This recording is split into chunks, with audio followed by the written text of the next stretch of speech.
महाराष्ट्रात अखेर पावसाची दमदार एंट्री.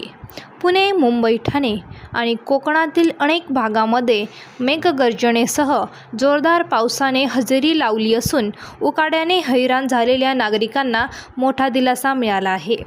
पुण्यातील चिंचवड परिसरात तब्बल 60 मिमी पावसाची नोंद झाली असून रस्त्यांवर पाणी साचल्याने चित्रही अनेक ठिकाणी पाहायला मिळाले आहे.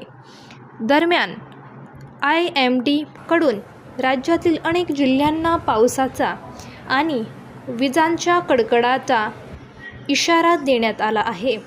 पुढील 48 तास महाराष्ट्रासाठी महत्त्वाचे ठरणार असून काही भागांमध्ये वादळी वाऱ्यांसह मुसळधार सरी कोसळण्याची शक्यता हवामान विभागाने व्यक्त केली आहे. एकीकडे पावसाची हजेरी तर दुसरीकडे विदर्भ अजूनही उष्णतेच्या तडाख्यात. नागपूरसह अनेक शहरांमध्ये तापमान 44 अंशांच्या पुढे गेले असून नागरिक हैराण झाले आहे. आता सर्वांचे लक्ष मान्सूनच्या पुढील वाटचालीकडे लागले आहे.